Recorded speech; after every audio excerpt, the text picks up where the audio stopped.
Masechet Sanhedrin Daf Kaf Dalet Amud Bet. On va commencer par la Mishnah qui est au bas de la page de Kaf Dalet Amud Aleph. Matnitin Amarlo Ne'eman alay Abba Ne'eman alay Avicha Ne'emanim alay Shelosha Ro'e Bakar. Rabbi Meir Omer, Yachol לחזור בו. החכמים אומרים, אינו יכול לחזור בו. What is it? Nous savons qu'en général, lorsque deux personnes ont un litige, un conflit d'ordre pécuniaire, eh bien, il faut qu'ils aillent au Beddin, et là-bas au tribunal, les Dayanim vont trancher en fonction des preuves de chacun. Les Dayanim vont savoir quelle loi, quelle halakha appliquer. Ça, c'est la normalité des choses. Mais, parfois, les Dayanim ne sont pas Dayanim.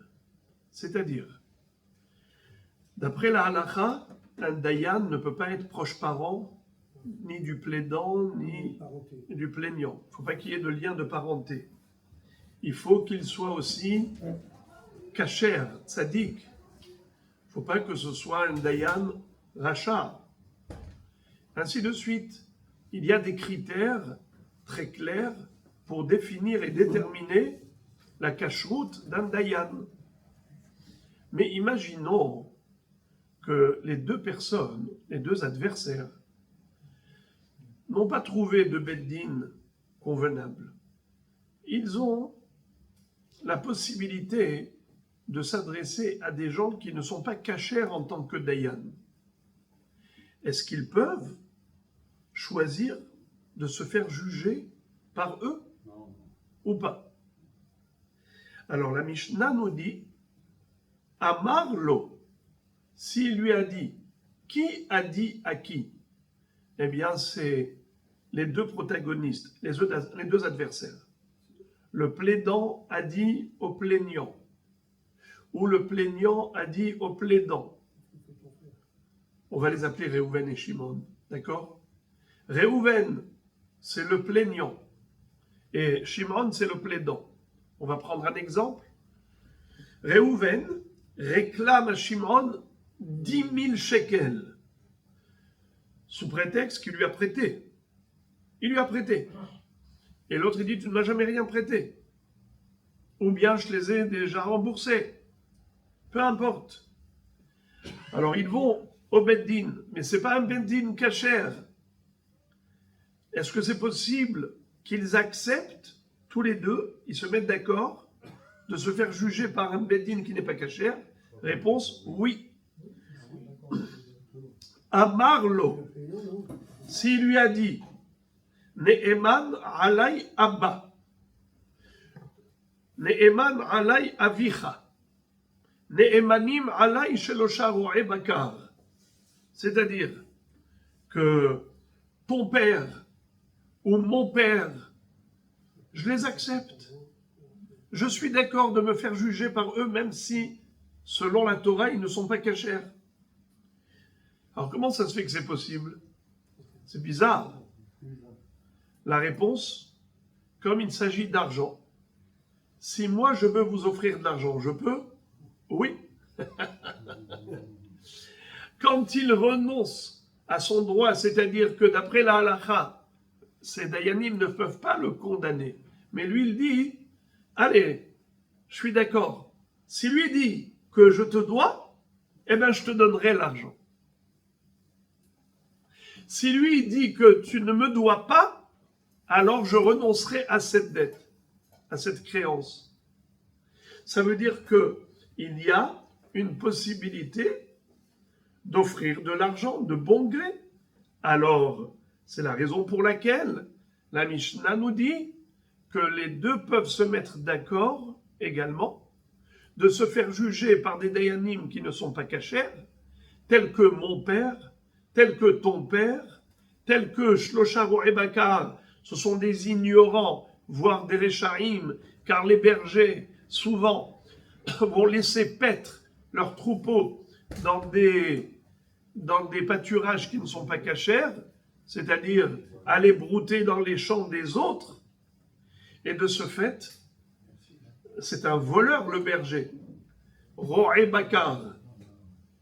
Malgré tout,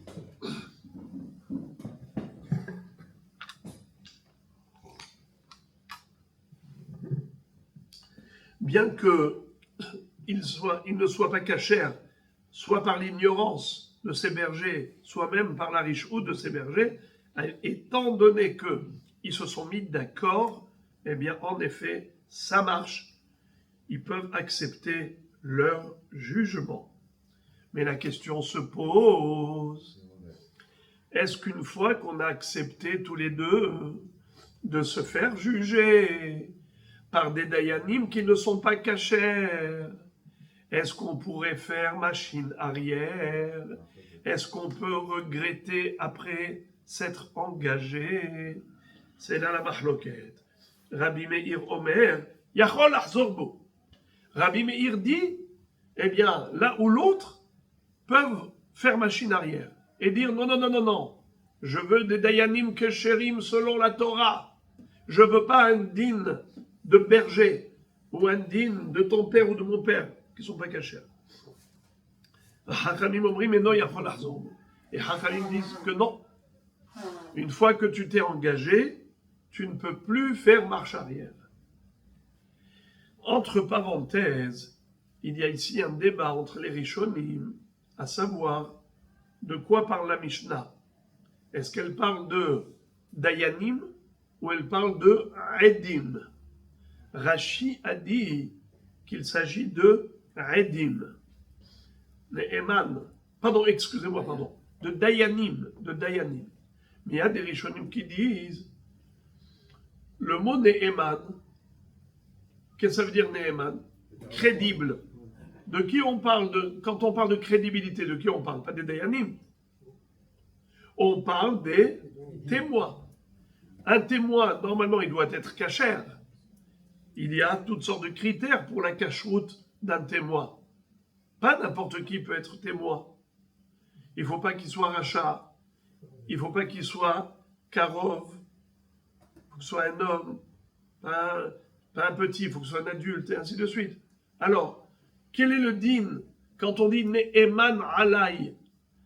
Il est crédible pour moi. Abba, Avicha, Shlosha Ro'e Bakar. Tout cela, ce sont des gens qui ne sont pas crédibles, c'est-à-dire la Torah ne leur a pas accordé crédibilité. Mais le plaidant et le plaignant, ils peuvent se mettre d'accord et dire, si eux témoignent en ta faveur ou en ma faveur, même s'ils ne sont pas cachers, on accepte de leur témoignage. Alors, il y a ceux qui veulent dire que Ne'emanim, ça parle de Edim. Et d'autres disent que la Mishnah, elle parle des deux. Aussi bien le Dayanim comme Edim. Et quelle est la preuve qu'on parle forcément de Dayanim? Parce qu'il y a écrit Shlosha Ro'e Bakar. Bravo! 3 bergers. On n'a pas besoin de 3 bergers. 2 bergers suffisent si c'était juste Edout. Et d'autre part, quand on dit le mot Ne'eman, ça parle de Edout. Donc, on peut dire que ça parle des deux. Vous avez fondamento, vous avez mal fait. Si j'ai bien compris la question, c'est quel est le chidouche? C'est évident, vous dites. Mais s'ils se mettent d'accord, alors qu'à cela ne tienne, comme on a dit tout à l'heure. À la rigueur. Moi, je peux offrir un cadeau. Ils veulent faire un bédine à eux. Qu'est-ce que la Mishnah va nous ramener comme Pourquoi est-ce qu'on a besoin de nous dire quelque chose qui est tellement logique, à savoir, comme on a expliqué la logique de cette halakha, pourquoi est-ce que on peut, comment est-ce qu'on peut prendre des dayanim qui sont pas cachers? Et on a dit parce que si quelqu'un il veut offrir de l'argent à l'autre, il peut, peut décider. Alors, si je peux décider de t'offrir de l'argent, je peux aussi décider que si lui dit que je te dois de l'argent, je te donne cet argent. Puisque je peux t'offrir cet argent, alors je passe par lui. D'accord? Alors c'est quoi le chidouche? C'est évident, ils se mettent d'accord. Le chidouche est le suivant. C'est qu'on aurait pu dire que ça s'appelle matne alma shekatuv batora. Ou matne alma shekatuv batora tenao batel. Quelqu'un qui fait un tnaï contre la Torah. Son tnaï ne tient pas. Par exemple, quelqu'un qui va dire Almenat shelo teshameteni shevi'it. Je te prête de l'argent. Et nous savons qu'à la 7e année, si l'emprunteur n'a pas remboursé, la dette est annulée, automatiquement. La remise des dettes. Quel est le din si quelqu'un dit à l'autre, je te prête, mais à condition que la shmita n'ait pas d'effet sur cette dette. Est-ce que ça tient la route? Ça ne tient pas la route. Pourquoi? Parce qu'il va à l'encontre de la Torah. La Torah dit shmita, et lui il dit je te prête à condition qu'il n'y ait pas de shmita. Oh! Ça ne tient pas la route. Et bien c'est pareil ici. Voilà. Alors comment ça se fait que ici oui ça tient la route? Alors écoutez quelque chose d'extraordinaire, vous allez vous lécher les doigts. Dans cette même Gemara Makot, où on parle de ça, la Gemara dit, s'il lui a dit Almenat shelo teshameteni bashevi'it tnao kayam. S'il lui dit je te prête à condition que la Shemitah n'ait pas d'effet, son tenaille, il est nul, caduc.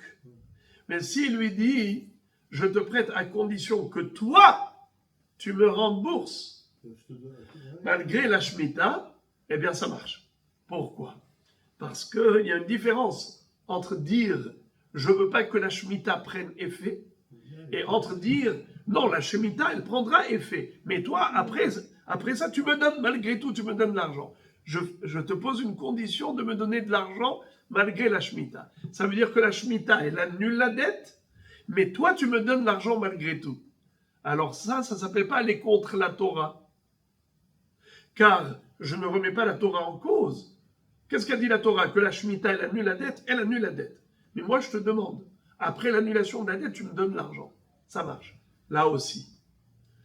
Quand on dit Ne'eman alay abba, Ne'eman alay avicha, c'est dans le sens où c'est pas que je remets en cause le din de la Torah qui exige que les dayanim soient cachers. C'est sûr qu'un bedin, il doit être cacher. Mais là, ici, Ne'eman alay, c'est moi, je m'engage à te payer si lui, il dit que je te dois. Donc, c'est pas que lui, il est dayan cacher et que moi, je cachérise un dayan cacher. Hasve shalom. La Torah, c'est elle qui a défini de quoi a l'air un dayan. Quels sont les critères. Mais moi, je m'engage à payer si lui, il dit que je te dois. Ne'eman alay. Ça n'a pas fait de lui un dayan. Ça a fait de moi un mechouyav de payer, car je m'engage à payer. Comme si je fais un cadeau. Donc c'est ça le hidouche. Le hidouche, c'est qu'on ne considère pas ça comme matne alma shekatuv bator. La Gemara maintenant, plutôt la Mishnah donne un autre exemple similaire. Haya hayav lahavero shevua ve'amarlo dorli behaye roshcha. Rabbi Meir omer yachol lahzor bo. V'chachamim omrim eno yachol lahzor bo. Qu'est-ce que ça veut dire? Quel est le din si quelqu'un est hayav shevua? Il y a 3 cas de figure de shevua selon la Torah. Dans quel cas un homme n'est pas hayav de payer, mais il est hayav de jurer. S'il ne jure pas, il doit payer. Par exemple, donnez-moi un cas de shevua. Quand est-ce qu'un homme, pour s'acquitter, faut qu'il jure? Hein? Modé bemikza. Très bien. Quelqu'un qui reconnaît qu'une partie de la réclamation. Réhouven réclame à Shimon 10 000 shekels. Il n'est pas vrai. C'était que 7 000 shekels, pas 10 000. Alors 7000, tu payes, 3000, tu jures comme quoi tu ne les dois pas. Encore un cas, Shevuah selon la Torah, Shevuat Ed Ehad. Si par exemple, moi, le créancier, j'amène avec moi un seul témoin, comme quoi j'ai prêté à Shimon 10 000 shekels, et c'est un seul témoin, je n'ai pas trouvé deux témoins. Alors, Shimon, est-ce qu'il doit me rembourser? Non, car il faut deux témoins. Mais Shimon doit jurer que je ne lui ai pas prêté 10 000 shekels. Qu'est-ce qu'il prétend? Que je ne lui ai pas prêté 10 000 shekels? Mais j'ai un témoin qui a vu que je lui ai prêté. Alors ce témoin impose à Shimon de jurer. Shvuat Ed Ehad, c'est aussi Minatora. On l'apprend du Pasuk. Lo yakum Ed Ehad be'ish lechol avon ou lechol hatat. Lechol avon ou lechol hatat enokam halishboa kamu. Ensuite, on a troisième cas de figure de Shevuah Minatora, c'est Shvuat HaShomrim. Le Shomer Chinam, Shomer Sachar, Shoel et Socher. Ceux-là, si on leur a confié un objet, et ensuite, ils ne leur rendent pas cet objet ou cet argent, sous prétexte que tatati, tatata, alors on les fait jurer. Shevuah HaShomrim. Alors maintenant, c'est quoi une Shevuah de la Torah? Comment on fait une Shevuah, les amis? On jure au nom d'Hachem, au tribunal, en tenant dans ses mains un Hefetz Kadosh, ce qu'on appelle Nekitat Hefetz. On doit tenir un Hefetz Kadosh, comme un Sefer Torah, ou Tefillin, ou Mezuzot. C'est ça une Shevuah. En tenant un Sefer Torah, ou Tefillin, ou Mezuzah, il jure au nom d'Hachem qui ne doit rien. Maintenant, lui, imaginons que le réclamateur, il lui dit, jure-moi, pas au nom d'Hachem. Il lui dit, jure, mais Hayeroshra, sur ta vie. Vous connaissez je te jure sur la vie de ma tête. Mais Hayeroshra, vous avez déjà entendu? Quand j'étais jeune, j'ai entendu les gens. Je te jure sur la tête de mes enfants. Ils jurent comme ça sur la tête de Nachon. Il y en a qui jurent rien que sur la tête de leur lit. Sur la tête de mon lit. Parce qu'à la tête du lit. La tête du lit dit, je te jure sur la tête de mon lit. Quelqu'un qui ne veut pas jurer vraiment. Non mais, là ici, le bonhomme, on va dire, c'est Ahmar, le créancier, ce Ahmar-là, il croit que la Shevuah sur la tête, sur la vie de ta tête, c'est plus important que la Shevuah au nom d'Hachem. On a une Shevuah qui est beaucoup plus importante. D'ailleurs, on lui disait à ce, comment il s'appelle? À cet homme qui doit jurer, le plaidant, on disait attention, tu jures au nom d'Akadosh Baruch Hu, avec un Sefer Torah dans ta main, sache que le monde a tremblé quand Akadosh Baruch Hu avait prononcé le troisième commandement du décalogue. Le premier c'est Anochi, Hashem Elohecha, Asher Hotzeticha Meretz Mitzrayim. Le deuxième c'est Lo Yelecha Elohim Acherim Al Panay. Le troisième c'est quoi? Lo Tisa et Shem Hashem Elohecha Lashav. Qui lo yenake Hashem et Asher Yisa et Shemo Lashav. Attention de mentionner le nom d'Akadosh Baruch Hu en vain. Le monde a tremblé. Toi maintenant tu veux te permettre de jurer au nom d'Hachem? La sheker. Alors on était me'ayem à la edim. Mais ce créancier-là, il n'a pas étudié, donc lui, il ne comprend pas c'est quoi la gravité d'une shevuah. Qu'est-ce qu'il demande à l'autre? Allez, jure-moi sur ta vie, jure-moi sur ta vie. Il se sent encore plus rassuré. Mais en réalité, ce n'est pas une shevuah.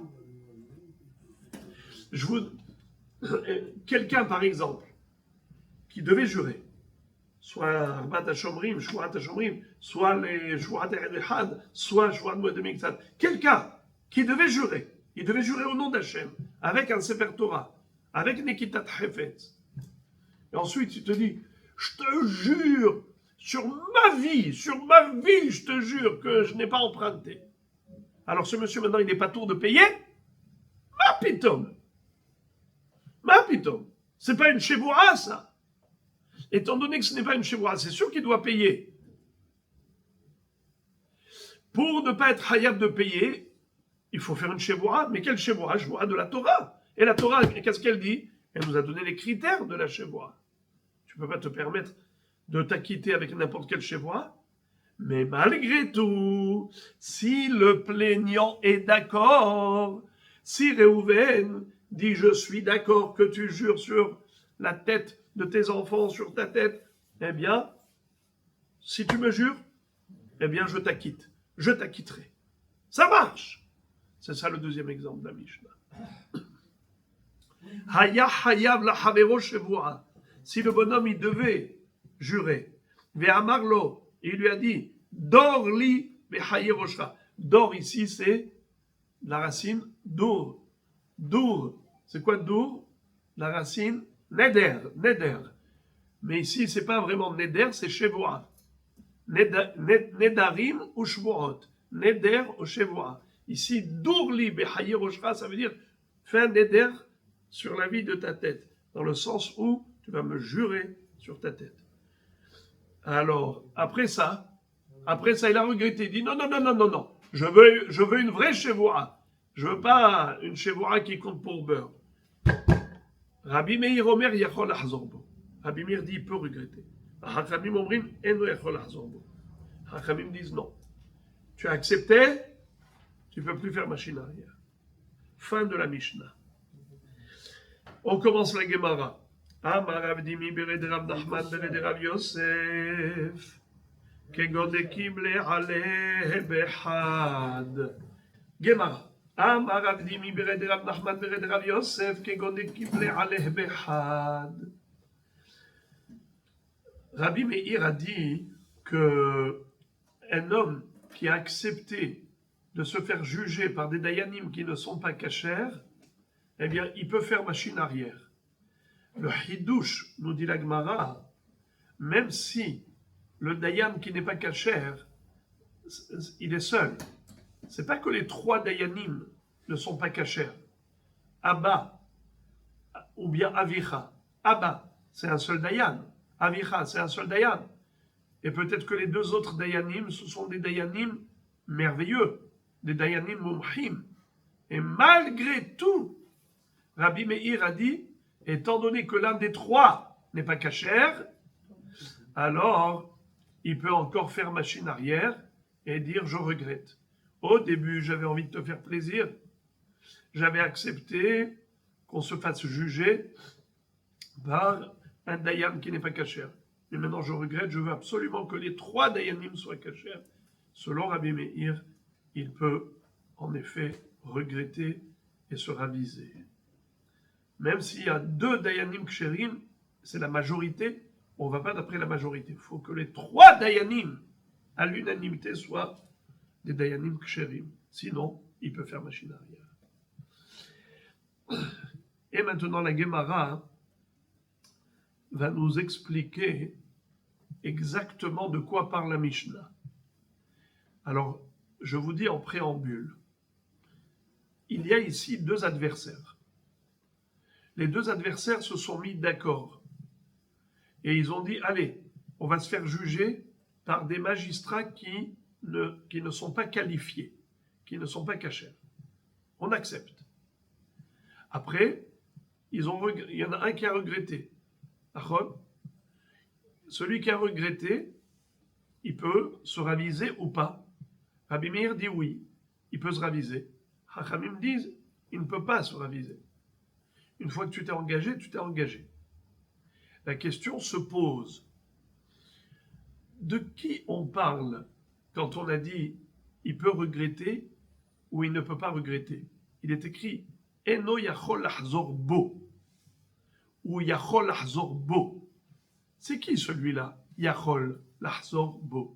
Il peut se raviser ou il ne peut pas se raviser. De qui on parle? Du plaignant ou du plaidant?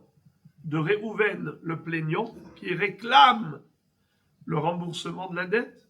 Ou bien est-ce qu'on parle de Shimon, le plaidant, qui prétend qu'il ne doit rien du tout? De qui on parle? Du plaidant ou du plaignant? Qu'est-ce que ça change? Vous allez me dire, qu'est-ce que ça change? Écoutez comment c'est beau. C'est très beau. Le plaignant, Réhouven, réclame à Shimon de l'argent. Ça veut dire que l'argent, il se trouve chez qui? Chez Shimon. Et maintenant, Shimon, lui, soit il doit à Réhouven, soit il ne doit pas à Réhouven. Alors, comment ça s'appelle comment il s'appelle Shimon, le soi-disant emprunteur, le prétendu emprunteur, dit « J'accepte un dayan qui n'est pas kasher. J'accepte des dayanim qui ne sont pas kasher. » Qu'est-ce que ça veut dire « j'accepte » Ça veut dire que s'ils vont dire que je te dois, alors je te donnerai l'argent. Eten lecha, je te donnerai l'argent. Quand Rabbi Meir a dit il peut regretter, qu'est-ce que ça veut dire il peut regretter? Il peut garder l'argent chez lui. Il ne donnera pas. Mais si on parle, non pas du plaidant, on parle du plaignant, c'est-à-dire Réhouven qui réclame, lui il dit, Shimon, si les dayanim qui ne sont pas cachers, ils disent que tu ne me dois rien, alors mahul lecha. J'accepte de renoncer à cette créance. J'accepte de renoncer, que l'argent reste chez toi. C'est-à-dire, je te fais mehila, mahul lecha. Alors répétons, si c'est Réhouven qui parle, qu'est-ce qu'il dit? Mahul lecha. Si c'est Shimon qui parle, qu'est-ce qu'il dit? Ani eten lecha, je te donnerai. Alors la question que la Gemara traite maintenant, c'est de savoir de quel cas parle la Mishnah. Quand la Mishnah a dit qu'il y a une mahloket entre Rabbi Meir et Chachamim, à savoir est-ce que il peut regretter Yachol Achzorbo ou bien Eno Yachol Achzorbo, comme dit Chachamim, de qui on parle? Est-ce qu'on parle de Réhouven ou de Shimon? Est-ce qu'on parle du créancier, du prétendu créancier ou bien du prétendu emprunteur? De qui on parle? Du plaignant ou du plaidant? Alors, regardez-moi ça. Ça va être très beau. Ça va être très beau. Amar Rabbi Yehuda Mar Shmuel, mahloket b'mahul lecha, aval be'eten lecha, divrei hakol yachol achzor bo. Qu'est-ce que ça veut dire? Quand est-ce qu'il y a une mahloket entre Rabbi Meir et Chachamim? Est-ce qu'il peut faire machine arrière, oui ou non? C'est uniquement b'mahul lecha. C'est qui dit mahul lecha? Le créancier. Réhouven, le créancier, c'est lui qui dit mahul. Alors, lui, d'après Rabbi Meir, il peut se raviser, et d'après Chachamim, il ne peut pas se raviser. Alors, pourquoi Rabbi Meir, il dit qu'il peut se raviser? Pourquoi? Parce qu'il dit, le juge n'est pas caché. Alors, je peux me raviser et je te réclame, je ne veux pas être mohel. Je ne te fais pas mehila. Rends-moi mon argent. Il peut donc se raviser. Aval be'eten lecha, divrei hakol yachol achzor bo. Mais si c'est eten lecha, c'est qui dit eten lecha? L'emprunteur. C'est Shimon. C'est lui qui avait dit à Réhouven, si les dayanim qui ne sont pas cachers me condamnent à payer, je suis prêt à te payer. Ani eten lecha. Est-ce qu'il peut faire machine arrière? D'après qui il peut faire machine arrière? D'après tout le monde. Pas seulement d'après Rabbi Meir, même d'après Chachamim. Et ce pour quelle raison? Parce que l'argent, il est chez lui. Comme l'argent est chez lui, chez le plaidant, chez Shimon. Shimon dit, ma pétom, tu veux me soutirer de l'argent à moi? Pour me soutirer de l'argent, il faut que tu aies une force juridique. C'est qui ta force juridique? C'est ces vauriens là, les trois charlatans là, c'est par eux que tu veux maintenant me soutirer de l'argent? Ma putain. Alors, dans ce cas, tout le monde peut faire marche arrière. Pas seulement le plaidant, même le plaignant, même seulement le plaignant. C'est-à-dire que tout le monde est d'accord. Tout le monde est d'accord. Même Hachamim, même Rabbi Meir, dit que dans ce cas, Yachol Lahzorbo, même Hachamim disent Yachol Lahzorbo. Est-ce que ça marche? Quelqu'un veut répéter? Le créancier, il prend l'argent, il dit c'est une marloquette entre Rabbi Meir et Hachamim. Rabbi Meir, il dit il y a pas l'argent, Hachamim, et moi, il n'y a pas l'argent. Et pour. Dans quel cas, marloquette? Pour le créancier. Et le créancier, comment il s'exprime? Et Mahoul, les Khalam. Très bien. Et dans quel cas il n'y a pas de mahloket? Et dans quel cas il n'y a pas de mahloket, c'est pour l'autre, pour l'emprunteur. L'emprunteur, comment il s'exprime? Ani etenlecha, nachon. Et dans ce cas-là, pourquoi est-ce qu'il peut, d'après toutes les opinions, il peut se raviser, et il peut regretter, il dit non, je suis pas... L'argent, il est chez lui. Bravo. Et Rabbi Yochanan amar, be'etenlecha mahloket. Rabbi Yochanan dit que la mahloket entre Rabbi Meir et Hachamim, est-ce qu'il peut se raviser ou il ne peut pas se raviser? C'est be'eten lecha mahloket. C'est qui parle? C'est qui parle? C'est le Shimon, l'emprunteur. C'est lui qui peut se raviser. D'accord? Ibaya Lehu, la Gemara nous dit qu'est-ce que Rabbi Yochanan voulait dire? Est-ce qu'il voulait dire que c'est que dans ce cas mahloket ou bien même dans ce cas mahloket? Vous avez compris? Ibaya Lehu, be'eten lecha mahloket, aval be'mahul lecha divrei hakol en yachol lahzor bo, odin ma ben bezou mahloket. Quand Rabbi Yochanan a dit be'eten lecha mahloket, ça veut dire le plaidant. Shimon, il peut se raviser. Ou il ne peut pas se raviser. D'après qui il peut se raviser? Rabbi Meir. D'après qui il ne peut pas se raviser? Hachamim. Ça c'est sûr. Rabbi Yochanan a dit, ça c'est sûr. Maintenant, quel est le digne du plaignant de Réhouven? Qu'est-ce que dirait Rabbi Yochanan? Dans ce cas, il y a mahloket ou bien il n'y a pas de mahloket? Qu'est-ce qu'il voulait dire Rabbi Yochanan? Ben bezou, mahloket? Que la mahloket est dans les deux cas. La Gemara dit, Tashma de Amarava, mahloket beten lecha, aval be mahul lecha, divrei hakol en yachol lahzor bo. Rava a dit que la mahloket elle est justement dans le cas de eten lecha, mais dans le cas de mahul lecha, tout le monde est d'accord qu'il ne peut pas faire machine arrière. C'est-à-dire, c'est qui eten lecha? C'est qui dit eten lecha? L'emprunteur. Et lui, est-ce qu'il peut se raviser, oui ou non? Mahloket. Rabbi Meir dit oui, Hachamim disent non. Mais bemahul lecha. Et si c'est le créancier qui veut se raviser, divrei hakol eno yachol lahzor bo. Selon toutes les opinions, il ne peut pas faire machine arrière. Iamar bishlama be'eten lecha mahloket. Excusez-moi. Je n'ai pas expliqué pourquoi.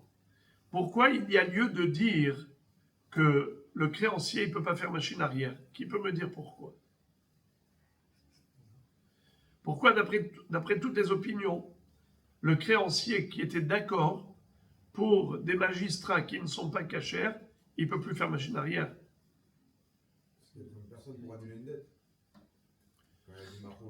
Parce que l'argent se trouve chez l'emprunteur. Donc à partir du moment où il dit je lui donne, ah ben ça y est, c'est déjà à lui. C'est ça. Alors la Gemara dit, tu vois que Rava a dit que la mahloket elle est seulement dans Mahoul, mais pas dans, pardon, mahloket d'Afka dans Eten, mais dans Mahoul, il n'y a pas de mahloket. selon toutes les opinions, même Rabbi Meir est d'accord qu'il ne peut pas faire machine arrière.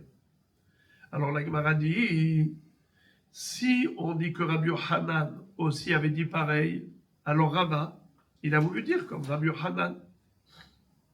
Je répète. Yamar bishlama beten lecha machloket aval bemachul lecha divrei hakol eno yachol lachzor bo Rava de Amar ke Rabbi Yochanan. Ela yamar ben bezu machloket Rava de Amar keman. La Gemara dit, on est obligé de dire que la kavana de Rabbi Yochanan, quand il a dit be'eten lecha machloket, ça voulait dire que c'est seulement be'eten lecha machloket. Aval bemachul lecha, selon toutes les opinions, même Rabbi Meir est d'accord que eno yachol lachzor. Car sinon, Rava qui a dit exactement cela, sur qui il s'appuie? Il ne peut pas s'appuyer sur Rabbi Yochanan. Donc forcément, Rabbi Yochanan, qu'est-ce qu'il a dit? Que machloket davka be'eten lecha, aval bemachul lecha, divrei hakol eno yachol lachzor bo, comme a dit Rava. La Gemara dit, ce n'est pas une preuve. Pourquoi?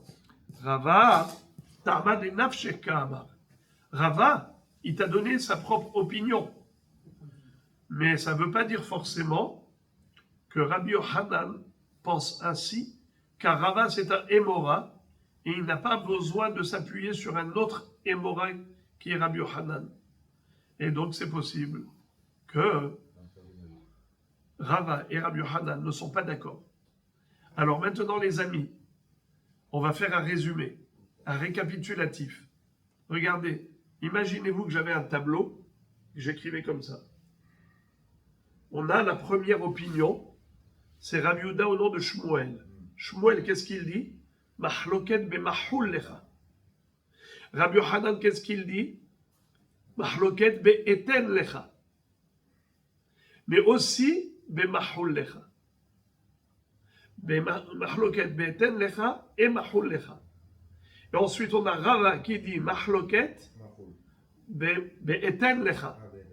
Aval bemachul lecha en mahloket. Répétons. Trois opinions. L'un dit mahloket bemachul. Le deuxième dit mahloket ben bemachul ben be'eten. Et le troisième dit mahloket be'eten aval lo bemachul. Là, ça fait mal à la tête. Ce soir, vous allez dormir sans somnifère. Sommeil assuré. Et on va essayer de faire un tableau imaginaire. Regardez ça. Qu'est-ce que ça veut dire Mahul Lecha? Qui est-ce qui parle Mahul Lecha? Qui parle? Le créancier. Eten Lecha. Qui est-ce qui parle? L'emprunteur. Alors voilà. Il y a ceux qui disent que la mahloket elle n'est que dans Mahul, mais pas dans Eten. Il y a ceux qui disent que la mahloket elle n'est que dans Eten, mais pas dans Mahul. Et il y a ceux qui disent que la mahloket elle est aussi bien dans Mahul comme dans Eten. C'est facile. C'est très facile. Allez, 1, 2, 3, on répète. Il y a ceux qui disent que la mahloket elle est que Mahul. Ça c'est Shmuel. Mahloket que Mahul. Aval be'eten, divrei hakol, yachol lachzor bo. Mais dans le cas de Eten, tout le monde est d'accord qui peut être Hozerbo. Qu'est-ce que ça veut dire dans le cas de Eten, tout le monde est d'accord qui peut être Hozerbo? C'est qui Eten? Le créancier. Le créancier, c'est lui qui dit... Pardon, excusez-moi, pardon. Excusez-moi, pardon. L'emprunteur, bravo. C'est qui Eten? Mahul lecha, c'est qui Mahul? C'est le créancier. Il dit, je te fais mechila. Eten, c'est qui dit Eten? C'est l'emprunteur. Donc si on dit que l'emprunteur, d'après tout le monde, il peut se raviser et dire non, je veux pas, je n'accepte pas des dayanim qui ne sont pas cachers, il peut se raviser parce qu'il a l'argent qui est chez lui. D'accord? Alors il dit, je ne donnerai pas cet argent si je ne suis pas forcé par des dayanim ksherim. Donc même si au début il avait dit je suis d'accord, il peut se raviser et dire je ne suis pas d'accord. C'est Shmuel qui a dit ça. Et tout le monde, aussi bien Chachamim comme Rabbi Meir, les deux ils disent Chol Hazor bo. Il n'a pas expliqué la svara, pourquoi Shimon pourrait se raviser et pas Reuven. Alors, Shimon, pourquoi est-ce qu'il peut se raviser? C'est parce que lui, on lui demande de donner de l'argent. On ne peut pas soutirer de l'argent à quelqu'un s'il n'est pas obligé de donner. Lui-même, il a accepté. Il avait accepté. Eh bien, il dit, ce que j'avais accepté, ce n'est pas le digne de la Torah. Maintenant, je regrette, je veux que ce soit le digne Torah. Tu ne peux pas m'obliger à payer si la Torah ne m'oblige pas. J'avais dit oui, eh bien maintenant je dis non. C'est comme l'autre qui a dit, par exemple, je prends un exemple, je te promets que demain, je t'offrirai un cadeau. Demain tu viens, tu me dis, tu m'as promis hier un cadeau. Je te dis, hier je t'ai promis, aujourd'hui j'ai regretté. Est-ce qu'il peut le poursuivre en justice? C'est juste une promesse. Là aussi, c'est juste une promesse. Là, il y a une notion de dette, c'est pas pareil. Oui, c'est pas pareil. La dette. Qui est-ce qui dit qu'il y avait une dette? Lui dit qu'il n'y avait pas de dette. Ah oui, d'accord. Lui dit qu'il n'y a jamais eu de dette. Oui, mais à la base, c'est l'autre qui lui réclame, alors que la promesse, il a fait de lui-même. Mais quelqu'un qui me réclame sans preuve, c'est-à-dire s'il n'y a pas de dayanim qui disent que oui, je suis chayav, eh bien je ne suis pas chayav. Donc si moi j'ai dit oui, je donnerai, si des dayanim qui ne sont pas cachers me condamnent à donner, ça veut dire que j'ai voulu faire un cadeau. C'est comme si je t'ai dit hier, je te promets que je vais te faire un cadeau. Et aujourd'hui tu viens, tu me dis, oh le cadeau, je te dis non. Qu'est-ce que tu fais? Tu me poursuis en justice. Hier il m'a promis, hier il m'a promis. Et alors? Est-ce que c'est du émet, ce monsieur? Il n'est pas émet. C'est un chakra d'un menteur, mais juridiquement parlant, on ne peut rien faire. On ne peut pas condamner quelqu'un à payer juridiquement parce qu'il a promis d'offrir. Et bien, c'est ce qu'il a fait, celui-là. Il a fait une promesse d'offrir. C'est pour ça que, d'après Shmuel, il y a Chol Achzorbo, même d'après Chachamim.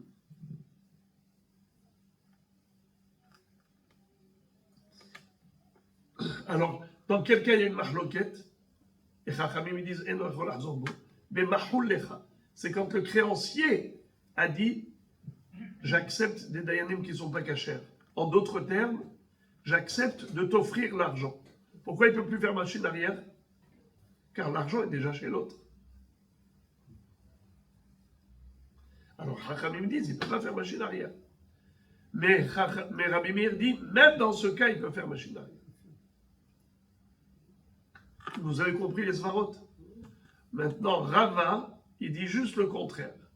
Rava dit, mahloket be'eten lecha.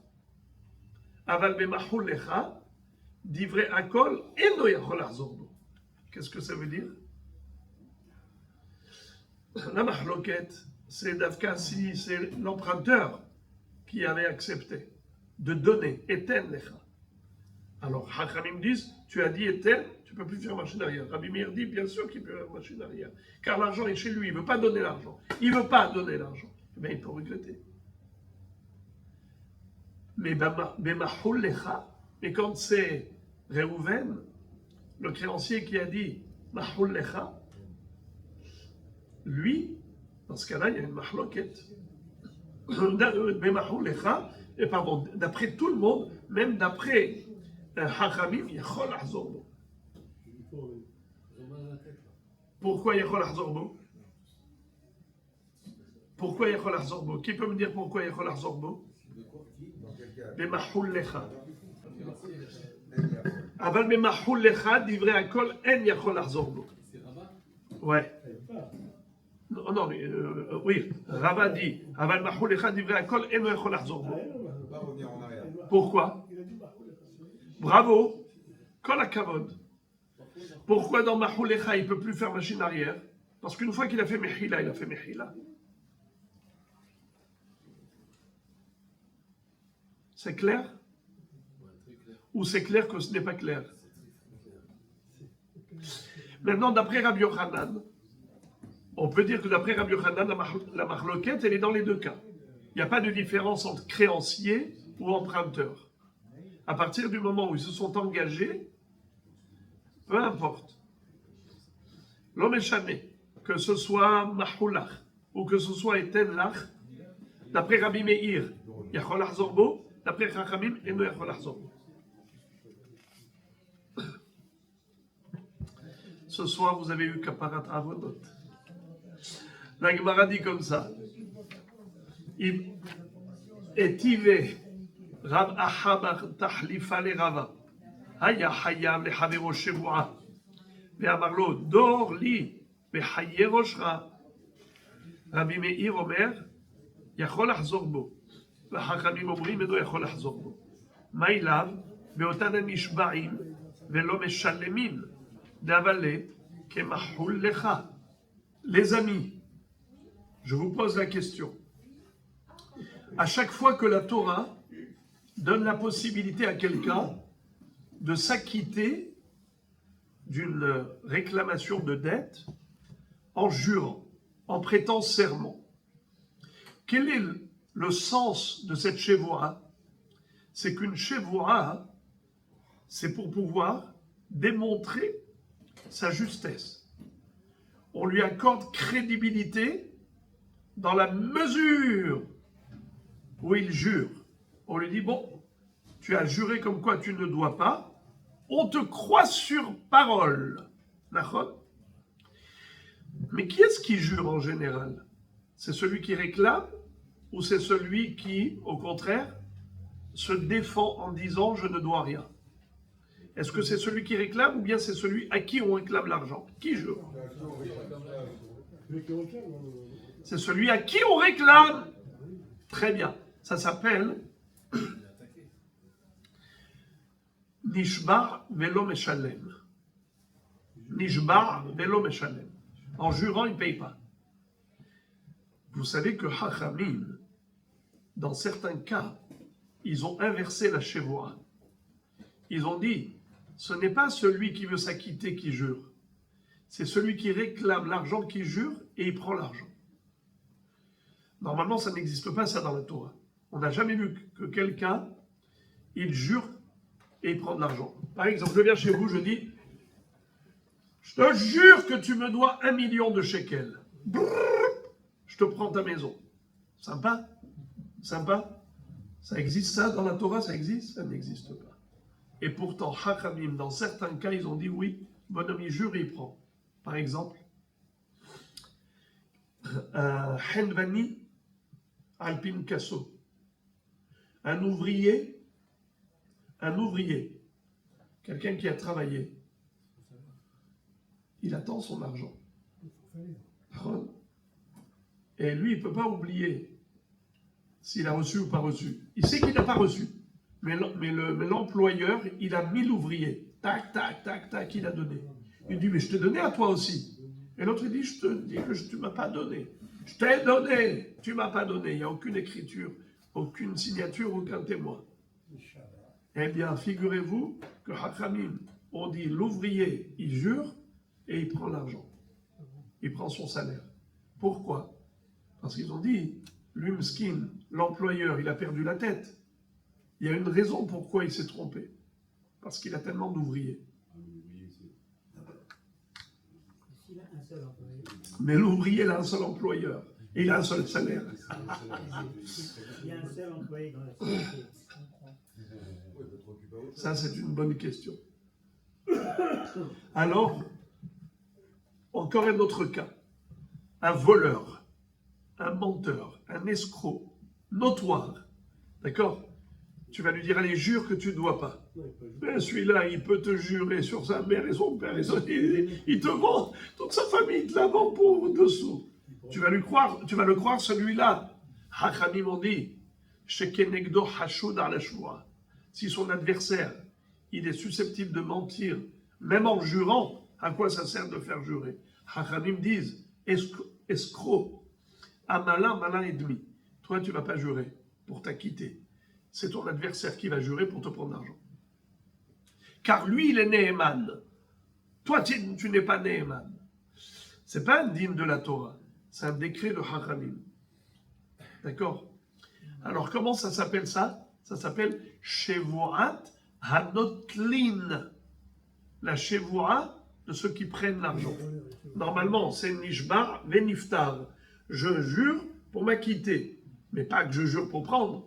Mais les Hachamim ont dit, on va faire basculer la Shevuat vers l'autre dans ce cas. Bon. Alors, la Gemara dit, quand la Mishnah nous a donné un deuxième exemple où on peut établir entre nous une convention, on peut convenir nous deux de jurer par exemple, non pas avec un Sefer Torah dans la main, mais jurer sur la tête de sa vie, sur la vie de sa tête, d'accord? Il lui dit, Dorli behayeroshra, jure sur ta vie. C'est pas un serment. Mais il lui a dit, jure. Qui est-ce qui parle à l'autre? Qui parle? Qui parle à l'autre? Jure-moi. Le créancier à l'emprunteur. Car c'est le plaignant qui réclame au plaignant. Donc forcément, de qui on parle? De Mahoulecha. De Mahoulecha. Ça veut dire que si tu jures sur ta vie, je te pardonne. Parce qu'en général, c'est ça la Shemora de la Torah. Alors, ça nous permet de dire que pareillement, dans la Recha, quand on a dit Ne'eman alay abba, Ne'eman alay avicha, Ne'emanim alay shlosha ro'e bakar, de qui on parlait? De Mahoulecha ou de Etenlecha? Mahoulecha. C'est beau ou pas? Par symétrie. La Gemara dit, c'est beau, mais c'est faux. Car on peut dire,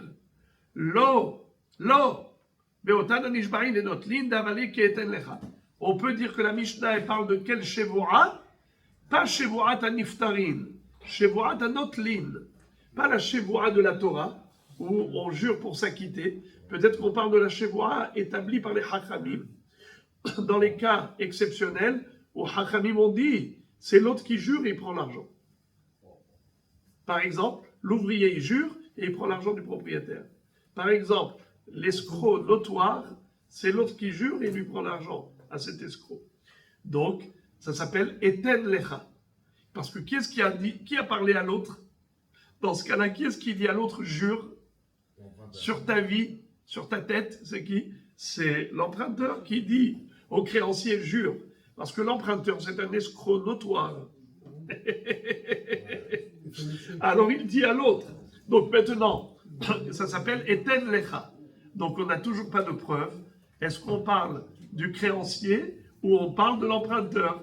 Car la Shevuah n'est pas une preuve. Car il se peut qu'on parle de Shevuah des Rabbanan et pas forcément Shevuah de Oraïta. Ok. La Gemara dit Ve'atana leresha. J'ai pas compris. Pourquoi la Mishnah s'est répétée? Finalement, si la Recha, on parle de Eten Lecha, et la Sifa, on parle de Eten Lecha, pourquoi la Mishnah a donné deux exemples? Est-ce qu'on avait besoin de deux exemples? Si tu m'as enseigné un principe, je n'ai pas besoin de me donner, tu n'as pas besoin de me donner encore un exemple et encore un exemple. La Gemara répond, Tana, Tole bedarat acherim, Vetana, Tole bedarat atzmo. En fait, on a voulu nous donner des exemples qui sont en fait divers et variés. Pourquoi? Parce que dans le cas de la Recha des Dayanim, qu'est-ce qu'il a été d'accord, ce monsieur? Il a dit, je suis d'accord que le juge, que le magistrat soit papa, ou ton papa. Ça veut dire quoi? Que ce que lui dira, je ferai. Ce qu'ils diront les Dayanim qui ne sont pas cachers, je suis d'accord de le faire. Ça veut dire qu'il s'est engagé à faire ce que les autres diront. Car le papa, ou ton père, ou les trois bergers, c'est des étrangers. Ça s'appelle Tolé Bedarat Acherim. Alors on aurait pu penser que quand est-ce que Rabbi Meir a dit qu'il peut être Hoserbo, qu'il peut faire machine arrière, c'est seulement quand il a fait dépendre son action du jugement des autres. Alors là, étant donné, Tole Bedaat Acherim, Behaka Amar Rabbi Meir, de Matse Adarbe, Mishum de Logamar ou Makne, de Amar Miemar de Mezakele. Parce que peut-être que ces Dayanim ne vont pas me condamner, peut-être qu'au contraire, ils vont m'acquitter. Alors c'est pour cela que il était d'accord au début. Je dis d'accord, mais quand il a vu que les autres l'ont condamné, il dira non, pas du tout. Je veux pas des Dayanim pas cachers. Mais avant, tu avais dit que tu étais d'accord. Oui, parce qu'avant, je pensais qu'ils allaient m'acquitter. Maintenant que je vois que ce sont des bourricots, ils m'ont condamné, j'en veux plus.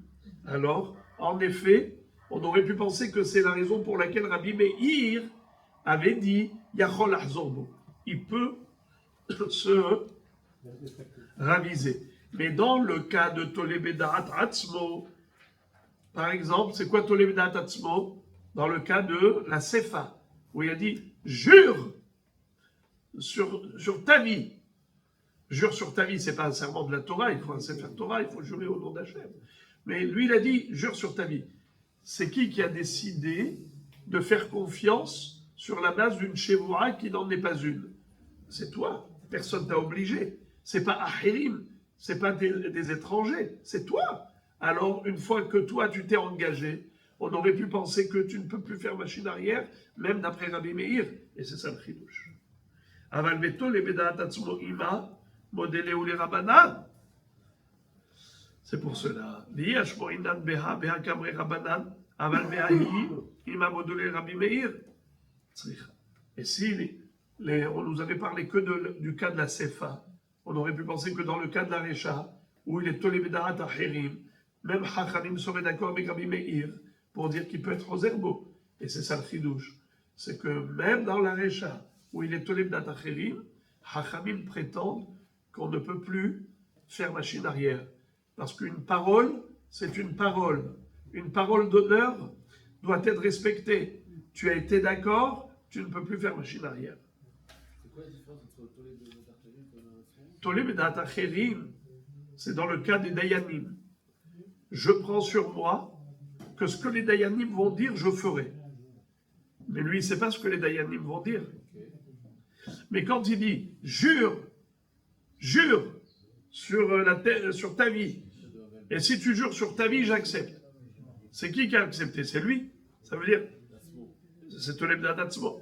Alors, on aurait pu penser que Tole Bedaat Acherim, à ce moment-là, pourquoi Rabbi Meir a dit qu'il peut être aux herbeaux? Parce que il pensait, ce monsieur, que Acherim, les Dayanim, allaient l'acquitter. Et finalement, ils l'ont condamné. Alors, il est frustré. C'est pour cela que Rabbi Meir dit Yachol Ahzorbo.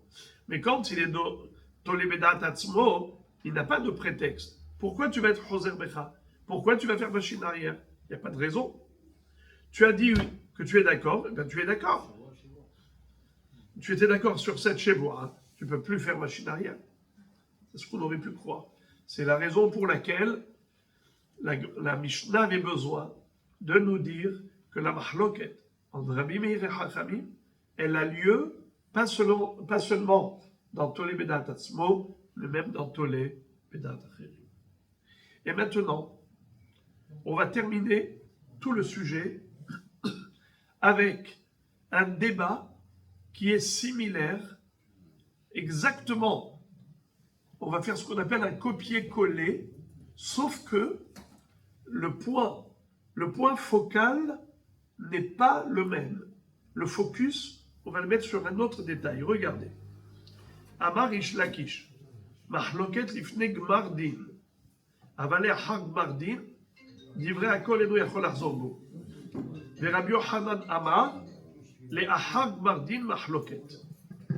Les frères et les amis, lorsque les Dayanim doivent juger, il y a le débat, le délibéré, et ensuite il y a le verdict. Quand il a dit j'accepte le jugement de ces Dayanim qui ne sont pas cachers, comme Abba, avicha, shlosha ro'eh baka. Et ensuite, il veut faire machine arrière. À quel moment il veut faire machine arrière? Après qu'il a été condamné? Non, avant. Ou Avant. au milieu, c'est-à-dire avant la condamnation? Quand on a dit qu'il y a une mahloket entre Rabbi Meir et Chachamim, Rabbi Meir, qu'est-ce qu'il a dit? Il peut être aux herbaux.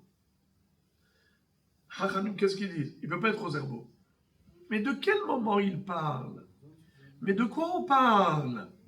Quand il veut être aux herbaux, quand il veut se raviser, mais à quel moment il veut se raviser? Quoi, après le verdict?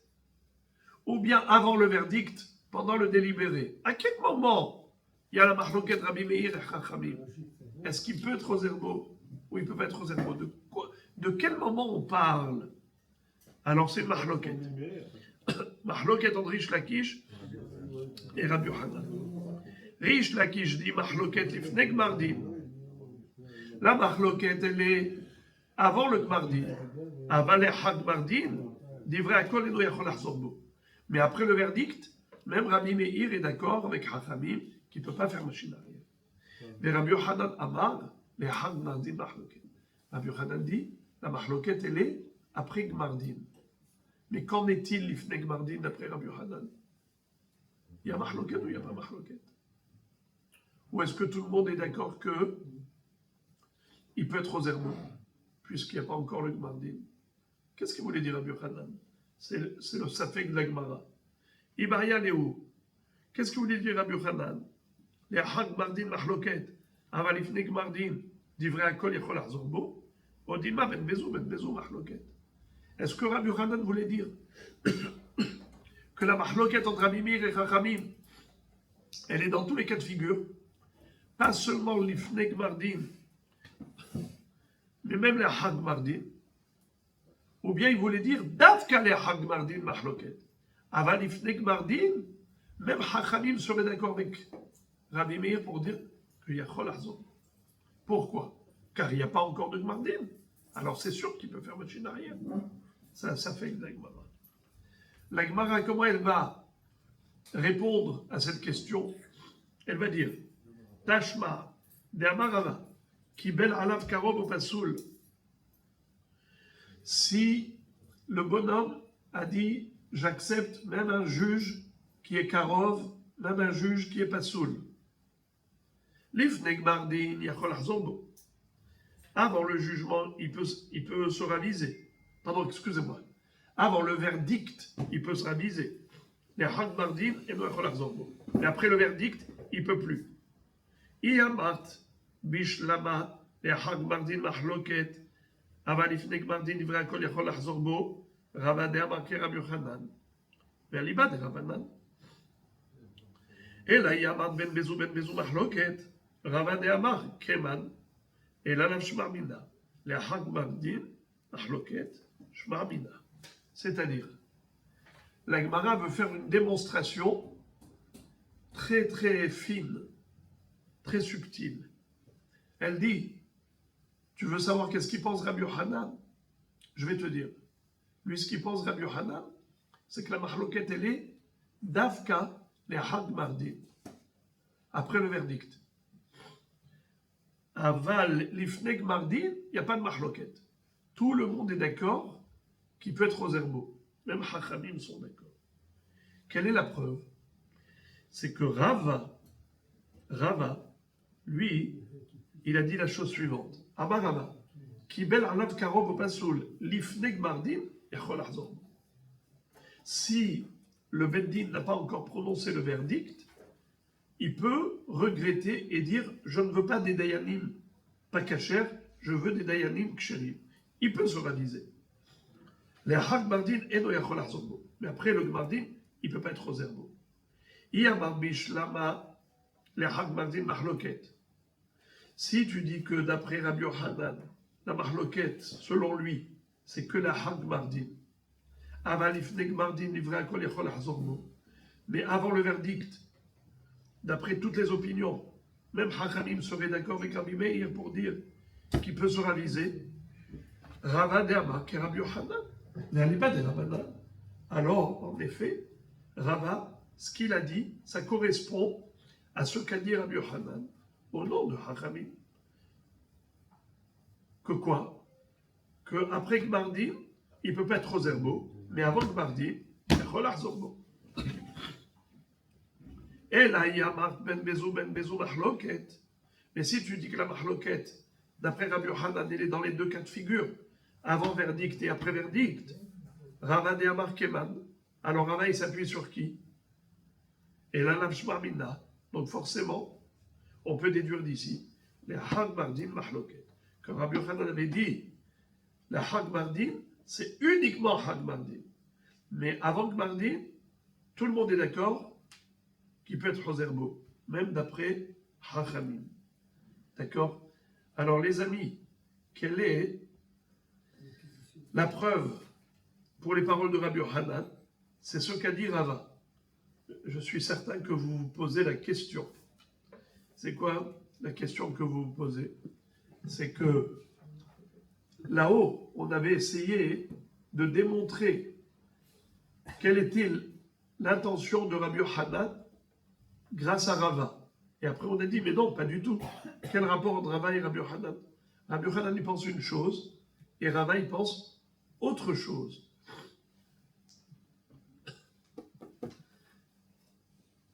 Pourquoi est-ce qu'ici, on ne dit pas la même chose? Pourquoi est-ce qu'ici, on a démontré ce que veut dire Rabbi Yochanan grâce aux paroles de Rava? La réponse, c'est que là-bas, Rava avait donné une explication de la Mishnah. Mais là, ici, Rava a donné un psak halacha. La halacha, elle est comme qui? Comme Chachamim. Il ne peut pas être posek la halacha comme Rabbi Meir. Car entre Rabbi Meir et Chachamim, la halacha, elle est comme qui? Comme Chachamim. Donc forcément, il pense comme Rabbi Yochanan, à l'Ibba des Rabbanan. C'est ce qui nous a poussé à dire que grâce à Rava, on a compris quelle est l'opinion de Rabbi Yochanan. Qu'est-ce que dit Rabbi Yochanan donc finalement? Quelle est la conclusion? La mahloket et les davka, les hag mardin. Avant le mardin, kolé halma, tout le monde est d'accord qu'il peut être aux herbeaux. La fin de la Gemara, et on a terminé pour ce soir. Shalach le Rav Nachman bar Rav Chisda, le Rav Nachman bar Yaakov. Il y avait un Rav Nachman qui a posé la question à un autre Rav Nachman.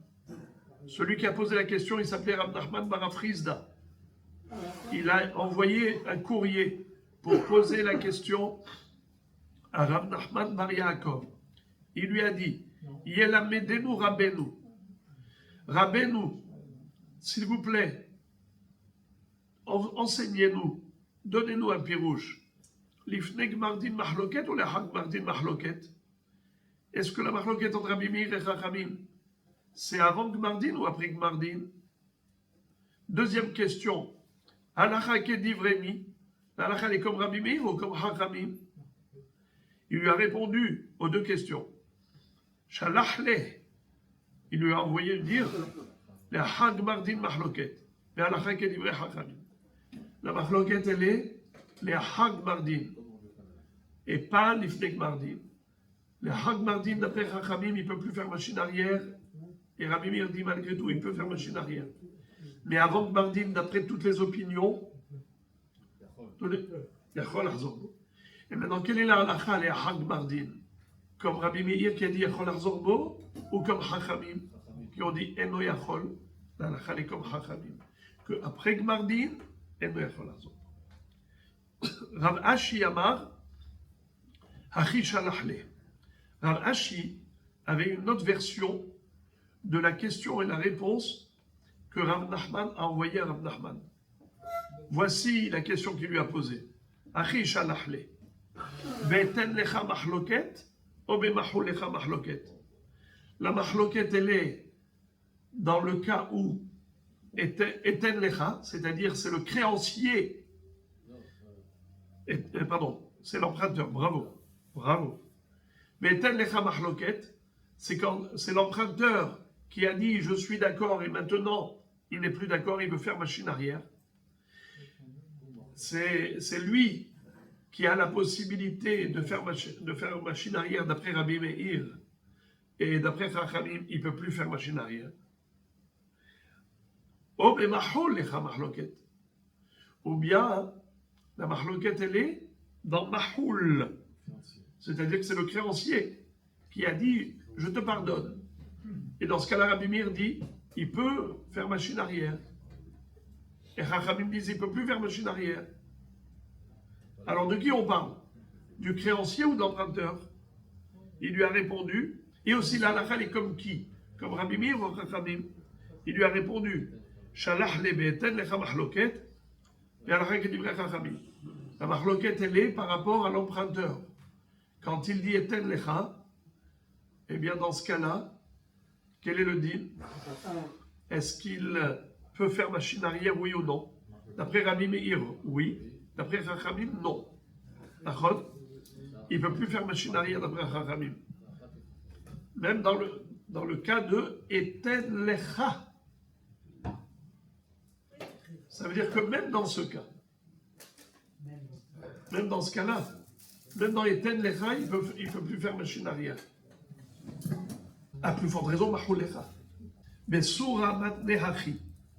Mais pour Madita Matne Hachi. Dans la ville de Soura, il y avait une yeshiva. Et c'était comme ça qu'ils ont présenté le débat.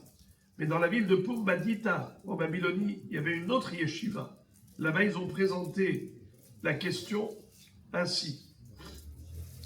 Amar Rabbi Hanin Amar Shelamia, Shalchou le Mibera Lishmuel, Yelamedenu Rabenu, Lifne Gmar Din, Lekanu Miyado, Mai, Shalach Lehu, En Le'achar Kinyan, Klum. C'est-à-dire, en fait, quel est le din?